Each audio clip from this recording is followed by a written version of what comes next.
देश भर में चल रहे किसान धरने के समर्थन में उज्जैन ट्रैक्टर यात्रा पर पूर्व लोक निर्माण विभाग मंत्री सज्जन सिंह वर्मा ने कहा कि पूरा देश आंदोलित है।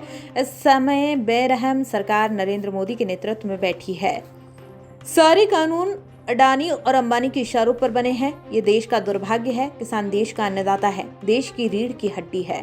किसान यदि परेशान नहीं करेगा तो भूखा मर जाएगा। किसानों की पीड़ा भी नरेंद्र मोदी नहीं समझ पा रहे। जिस देश का किसान अंगड़ाई लेता है तो सरकार मिट्टी में मिल जाती है। देश भर में लग रही वैक्सीन को लेकर पूर्व लोक निर्माण विभाग मंत्री सज्जन सिंह वर्मा ने कहा कि वैक्सीन अच्छे स्तर की है। इसकी गारंटी अगर नरेंद्र मोदी साहब कहते हैं तो देश के हर नागरिक को लगवाना ही चाहिए। नरेंद्र मोदी को एक एक टीके पर सिग्नेचर करना चाहिए और इस टीके को नरेंद्र मोदी और शिवराज को सबसे पहले लगवाना चाहिए था। वैक्सीनेशन को लेकर प्रधानमंत्री जी को जवाबदारी लेते हैं तो टीका लगवाने में कोई दिक्कत ही नहीं थी।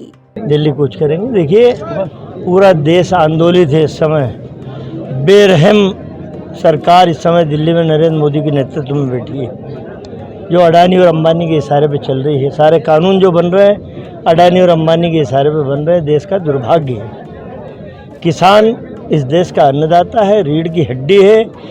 किसान यदि परिश्रम नहीं करे तो देश भूखा मर जाए। उसकी पीड़ा भी नरेंद्र मोदी नहीं समझ रहा है।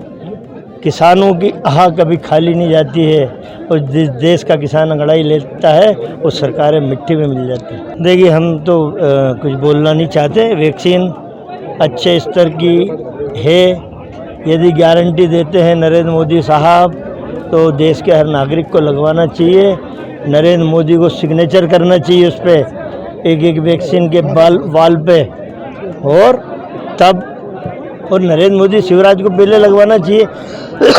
ये लोग क्यों नहीं लगवा रहे? हम तो तैयार हैं। बड़ी भारी बात नहीं। ये झूठ का पुलिंदा है नरेंद्र मोदी शिवराज के पास। दो लोगों को लगवा लो भाई, दो लोगों को कम लगेगी, तुम दो तो लगवा लो ताकि आदर्श उपस्थित हो कि नहीं हमारे महान नेताओं में है जज्बा, लगा रहे हैं, डर नहीं रहे हैं, ये लगा रहे हैं तो हमें भी लगाना चाहिए। वो ज़्यादा प्रेरणा मिलेगी लोगों को।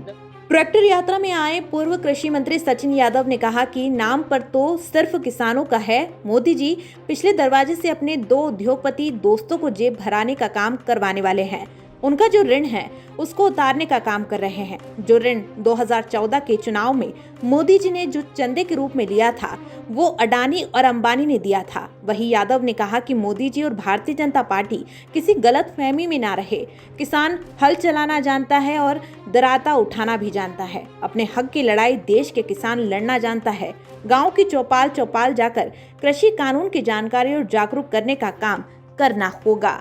ये नाम तो सिर्फ किसानों का है, लेकिन पिछले दरवाजे से मोदी जी अपने 2 उद्योगपति दोस्तों को उनकी जेबें भरने का काम करने वाले हैं। उनका जो ऋण है उस ऋण को चुकाने का काम कर रहे हैं। ऋण कैसा ऋण? 2014 के जो लोकसभा के चुनाव हुए थे उसमें चंदा किसने दिया था? यही अडानी जी ने और यही अंबानी जी ने दिया था। 2019 के लोकसभा के जो चुनाव हुए थे उसमें भारतीय जनता पार्टी को चंदा किसने दिया था? यही अडानी जी ने और यही अंबानी जी ने दिया था। आज देश का जो 75% मीडिया है वो मीडिया किसके कब्जे में है? ये वही अंबानी जी के कब्जे में है। बड़ा सरल तरीके से जो एहसान थे मोदी जी इन 3 काले कानूनों के माध्यम से उन एहसानों को चुकाने का काम आदरणीय साथियों करने जा रहे हैं।